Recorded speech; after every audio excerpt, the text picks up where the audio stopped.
black and white cows that we have here on the farm, they're what we call Holstein cows.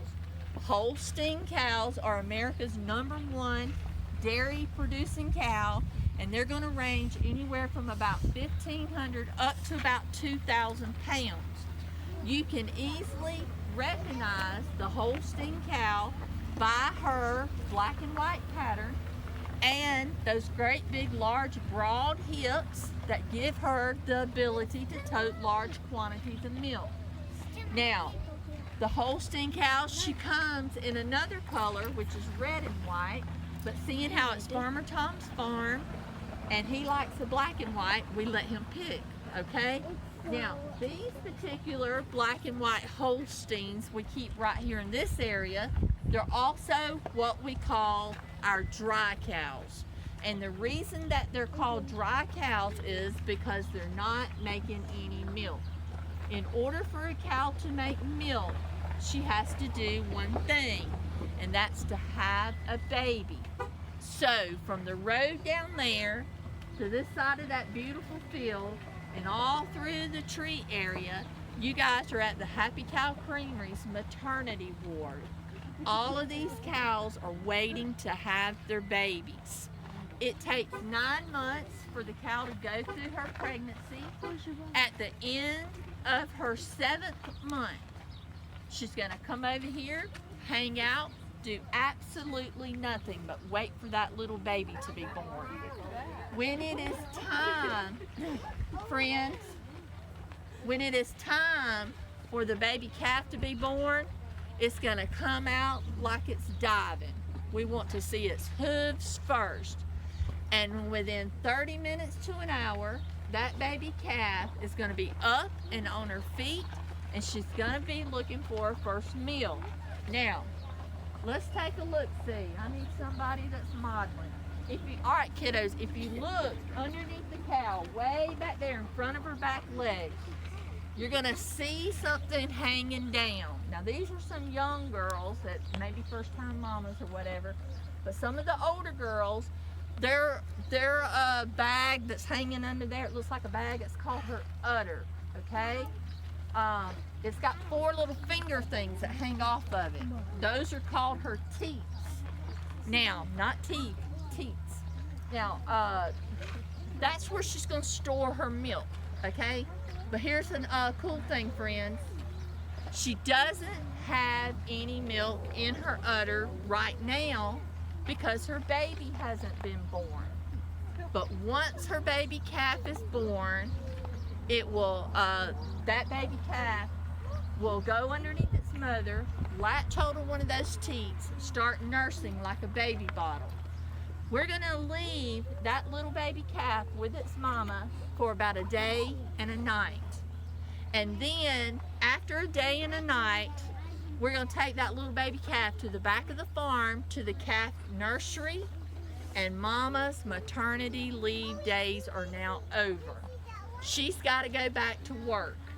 She'll leave this herd, she'll join the big milking herd out there in the field, and when she comes through the barn to be milked, we're going to know she's got a baby at the back of the farm. We're going to take all the milk that we need from her, allow it to flow into a bucket, and pour it into a great big baby bottle and feed that baby its mama's milk. We do that for several reasons. Number one, guys, right here, we want to monitor how much milk that baby calf is getting. And the other reason is little baby calves are like little baby humans. They like to get into things, and they can easily step through the fence, be on the other side, go all day before Farmer Tom realizes, hey, he's got a calf out. And that baby calf may not even know how to get back over on the other side to its mama and go all day without nursing. So we want to make sure we got a lot invested in the baby calf, so 9 months plus some. So we don't want anything happening to it. So we're going to put it in the back of the farm. And also, as that baby calf grows, we can get our hands on it. We can move it around the farm. It becomes used to us, we don't have any problem with it growing up becoming a dairy cow. Does that make sense? All right, good deal. Now, I'm going to take about 2 or 3 questions, and then we're going to, about these cows, and then we're going to get you moving. A question is, kiddos, something that you want to know about these cows, not something that you want to tell me about somebody else's cows or something else going on, okay? And I say that because I do this every day, and I always get statements instead of questions. Also, parents, I'll gladly answer any of your questions, but we got a whole lot of little kids right here. Just be sure you put parental guidance on those questions, okay? All right, any questions about these cows right here? Please don't throw the rocks down there, sir. Put them back up here in the driveway. Yes. Why are they licking each other? Cows have real scratchy tongues. If you've ever been licked by kittens use their tongues. They're kind of scratchy. They use their tongues to groom. Well, they groom each other. They like licking on each other, helping each other groom. If you ever get licked by a cow, it's like being licked with sandpaper, okay? It's very scratchy, but it's very pleasurable to the cows. They like licking each other for whatever reason. You've heard the saying, your hair looks like you got a cow lick. It's because cows lick each other. Yes. Yes, sir. Who can tell me what those tags are for? We talked about it in the story. What's the tags for? I know which cow is which. Oh, exactly. When you're born here on the farm and you're a girl calf, you get to spend your entire life right here at Happy Cow. You're going to be given 2 things. What's the first thing you're going to be given? A name. A name. And the second thing is a number. We're going to put that number on the tag and clip it in your ear like an earring. Farmer Tom comes out just like we are, hanging out with these cows. He's not going to go up and say, hey, number 348, how you doing? He's going to call her by her name. But if he wants to know something about her, he's going to type in her name, type in her number, and it's going to pull up everything that he wants to know about her. All right. Anybody else with a question? Yes, ma'am. What are their names? I don't know. We have to look behind the tag. The tags are behind the name. The names are behind the tag. Why do some of them just have one horn? When the calves are very young, they'll have they'll take those horns off, and sometimes some of them don't go all the way down, get close enough, and they'll come back out. All cows have horns, and we take them off at a very young age because look at them, how grouped up they are. We have tours out here, and when they're going through the milking parlor, we don't need anybody getting hooked up, you know, or anything happening. All right, any other questions? No? All right, what we're going to do, where is Miss Lauren?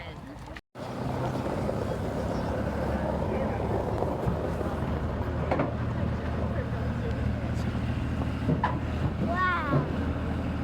I've never been on a tractor. This trailer's gonna fall apart. Yes, we have. Jackson, this thing's been used for a while. This thing's made out of. I'm sure it.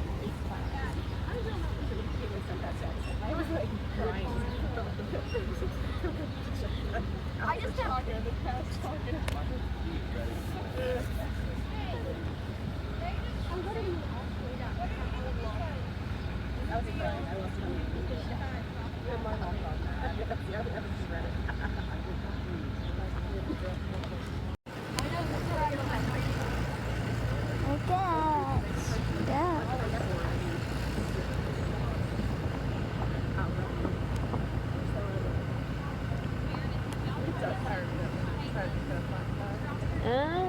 Looks like an older fashioned tire. Tractor. Because the tires are thinner.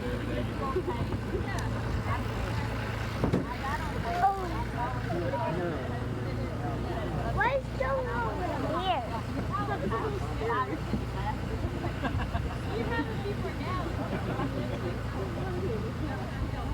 Another electric fence. I don't. Go get the shock.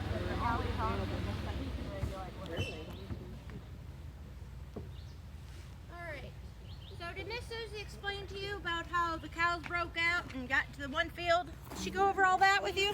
Okay. So where the cows are at now is actually that field that she was first talking about. And they're hanging out over there. They'll be there for the day.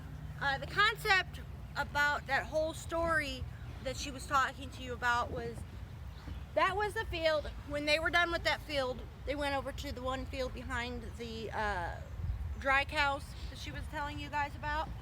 So what he found, did she explain to you what Farmer Tom found out about the fields? About the top of the seed. About the, okay, because I'm getting thrown in here. Usually that's what I talk about, so I don't want to say something twice. So she did explain to you about how the tops are the most nutritional part. Okay, great. So basically that's what they're doing out there today. They're going to eat the tops of the plants out there. They're going to hang out there all day. They'll be out there till tomorrow. Once they walk in, we had some stragglers earlier that was walking back out into the field.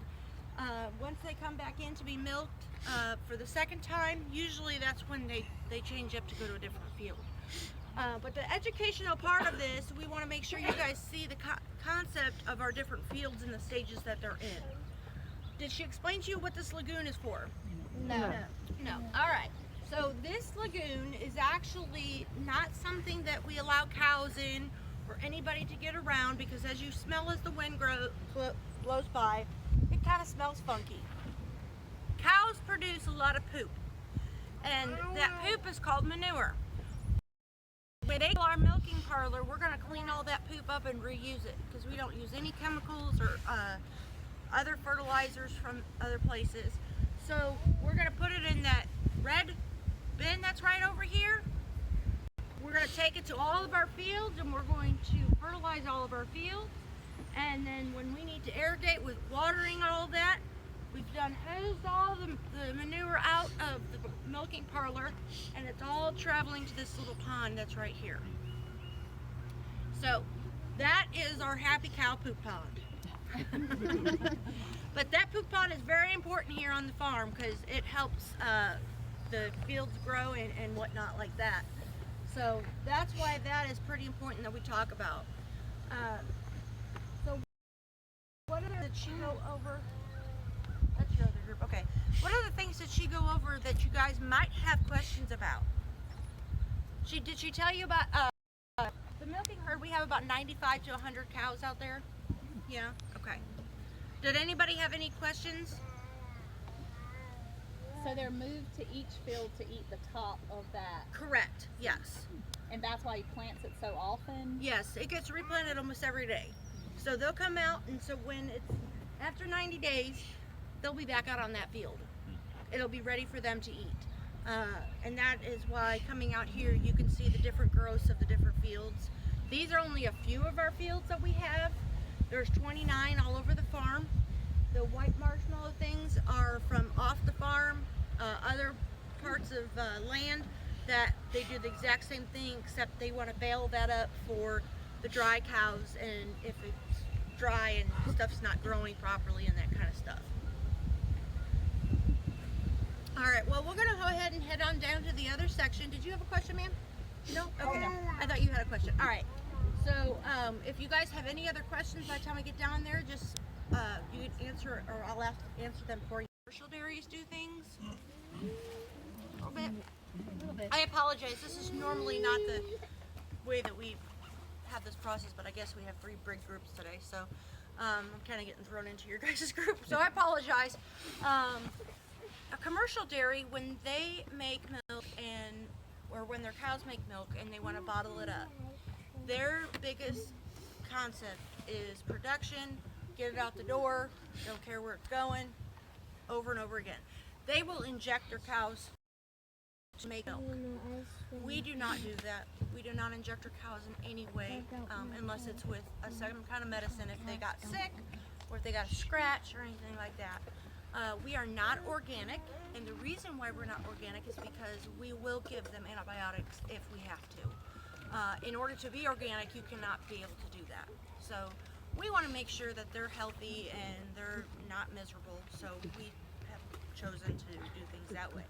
Now, when a cow comes up to be milked, she still has to be milked, But you will see when you go into the milking parlor that we have a board that has different numbers on it and different cows, information that we need to assess. Also numbers of cows that have babies out there so we can get their milk. But the reason for that is because we want to pump that milk and then dump it. We don't want to use it to put in a gallon to sell, because we're just not going to do that. So we have little testing strips that will test to make sure any antibiotics are completely gone out of the mom before we put her back into the cycle of being able to milk her and use the milk. But dairy, they inject us that they can use that, but we have such a massive amount of school kids usually in the school year. They can't find anybody to give us those small containers, so we had to find somebody outsourced to make that ice cream. That's why when you see on ice cream labels, it came from somewhere else. And how they've made it, it's at a higher standard because he's done a lot of research to find something that's comparable. But the only thing that we use our milk for is for drinking. I think they started finding somebody that was able to start making cheese with it, which it's in the store and it says made with Happy Cow milk. The stuff that just says Happy Cow is actually specifically made to our standards. It's not using our milk in any way. Unfortunately, we haven't gotten to that point. But yeah. Any other questions? No? All right, we're gonna head back up. About 8. Yep. Yeah, they can hold around 40 pounds in their udder, so they carry around about 40 pounds at a time. A day? 8 per day? Twice. Twice a day. Yeah, that was my understanding, was twice, I believe. I'm going to verify that because it does seem like a whole lot, but yeah. Last time I talked to somebody, they said that it was around 40 pounds twice a day that they were getting from these cows. That's a lot of milk. All right. Parents in my guests today, so y'all hang tight with me just a second. Gotta break it down where they can understand it. Okay? Now, we talked about those cows over there across the drive, and they're waiting for something to happen before they can make milk. What are they waiting on? Children, what are they waiting on? What are we waiting on over there? What has to happen before a cow can make milk? What's she have to do? Have a baby. She has to have her baby. So now that her baby is born, it's maybe back here in the calf hutches, or it may be already across the road, grown up a little bit. But she is now out in the field out here grazing, and she's eating grass. And what part of the grass is she eating? The top. Why the top?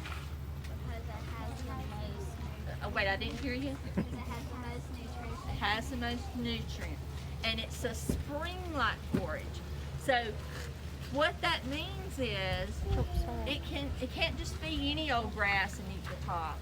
It has to be in the spring stage. So if these fields, if Farmer Tom were to let his grass get waist high, by that time it's done matured out and all the nutrients are gone out the top.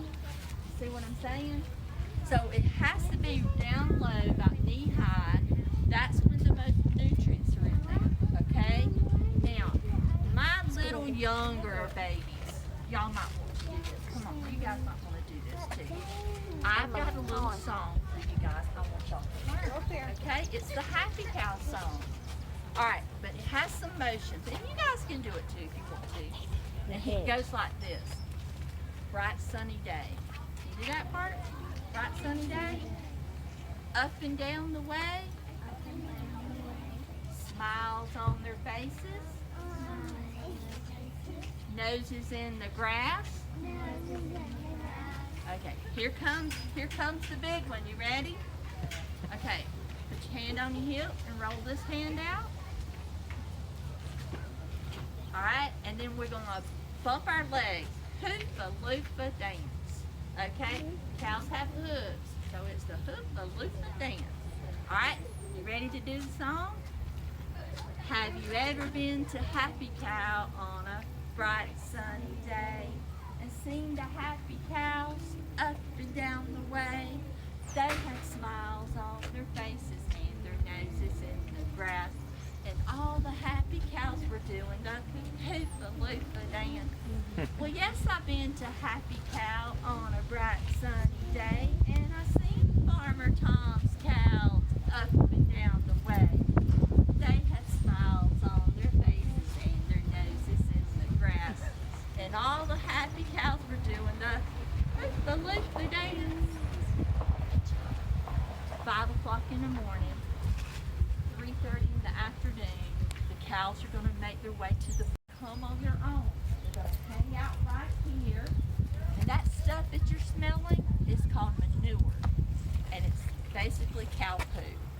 But here at Happy Cow, it smells kind of bad to some folks, but here at Happy Cow, we think it smells like money, because when they drop it, we're going to save every little bit of it, because when Farmer Tom goes to plant a field for his cows, he's not going to go to the farm supply store and buy a commercial chemical or fertilizer. He's going to go to the back of the barn, hook his wagon up to a thing called a manure spreader, and he's going to spread that manure. Now, they're going to hang out right here, and then they're going to line up on the steps and wait for the farmer to open the door. And it's not a milking order, it's a pecking order, which means whoever lines up first is the first one milked.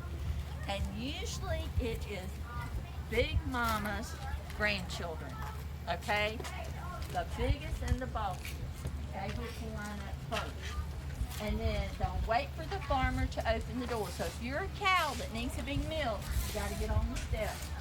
We're gonna go into the barn, and I'm going to show you where we milk 4 cows at one time in about 5 to 10 minutes. There's that. I'm gonna ask that you don't do that, because I can guarantee you that Miss Susie does not know how to turn it off if you turn it on, okay? I talk about cows, I don't milk them, and I don't run the machine, so I don't really know how to cut them off, okay? So if you would do me a great favor and just kind of keep your hands like maybe in your pockets, behind your back, hold it up, whatever. I just can't, don't want nobody turning some machines on. All right, good deal. Dad, come on up here. I'm gonna hop up here. Yeah, stay in line. Mama's gonna hold your hand, because I know you might touch something. Might or will? Probably will.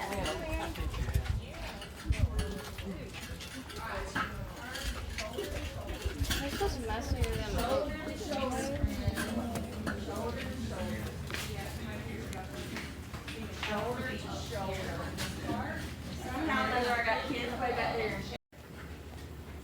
All right. So, welcome to the milking parlor. This milking parlor was built here when I was a little girl. I grew up here in Fort Shoals. My grandmother was a Slatton, so if you're familiar with this area, Slatton Shoals Road, that was my grandmother's family and people, as they call it back in the day, your people. And then my other people was Joe Black Road down there. My daddy was Joe Black, and his daddy was Joe Black, so Joe Black Road. So when I was little, this barn was here, and I can remember the farmer that was here before, and he didn't do too well at that farming either. But I was here before Farmer Tom came, and I watched this farm grow from being nothing to what it is today.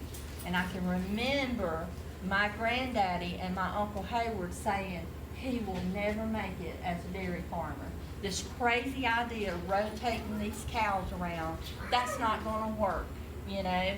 But I'm here to tell you, he is the last of the dairy farmers in this area.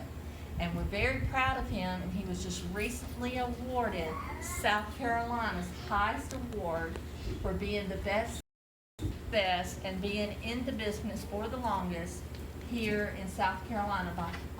The award was given to him by Henry Governor McMaster, and our Governor Henry McMaster, and So with that being said, how is it that he's still here? What's he doing different? He's got a, run down old barn.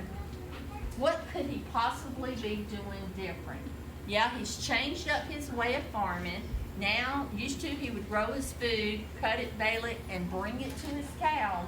Now he grows his food and turns his cows out on it. But what is Farmer Tom doing different? Yeah, that's a lot more work than it was before. He's putting a lot more work into it, and is it really making a difference? Well, there used to be a tanker truck that would back up to that door right there to buy Farmer Tom's milk. And what that tanker truck would do is he would come and he would purchase Farmer Tom's milk, and then he would go to another farm and purchase that farmer's milk, and then to another farm and purchase that farmer's milk.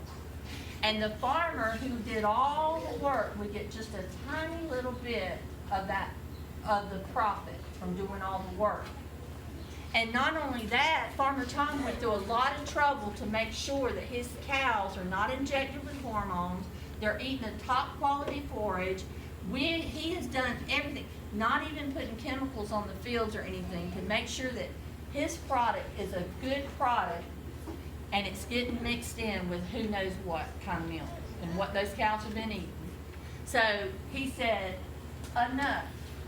I'm gonna stop the sale of the milk in a tanker truck right here, and which we do sell it off when we have a lot more milk than we need, and we can't, our stores can't handle it.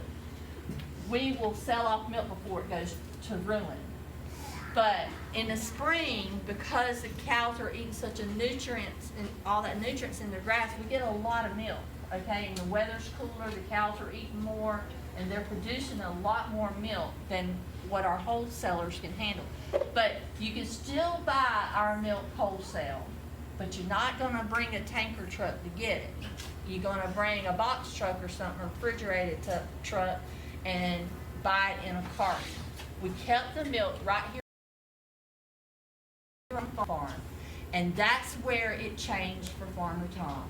When he decided to cut that guy out, instead of taking a little tiny piece of the pie, he gets the whole pie now. Okay, does that make sense?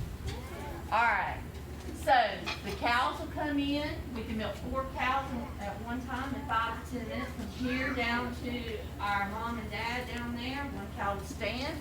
The second one stands here, the third and the fourth. They're gonna come walk right down through here. They're gonna get a little snack of grain. And that grain is going to keep them busy while we clean them up. We're not going to wash the whole cow. We'll be here for days washing 90 cows.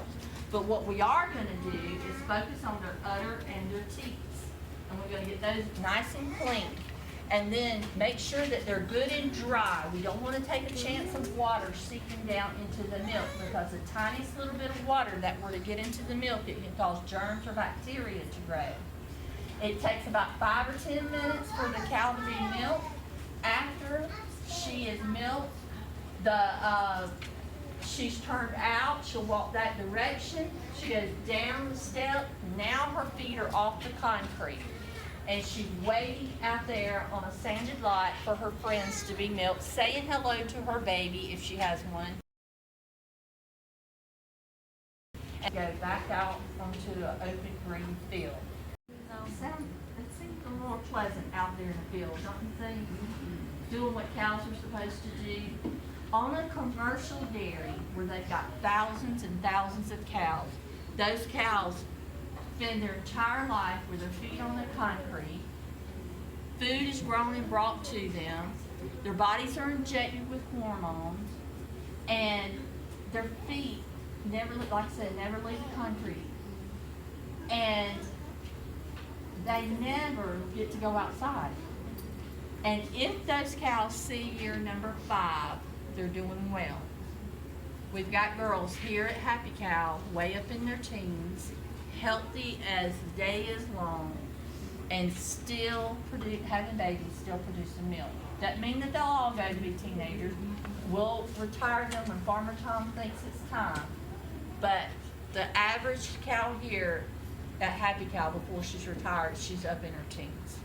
So with that being said, we're gonna exit you guys out. All morning long, we've been talking about this legend that has come up with this very unique way of dairy farming. This man who is, by the grace of the good Lord, has figured out a way of sustainable dairy farming, put on a lot of hard work in it, made probably a lot of mistakes before he figured it out just exactly right to produce a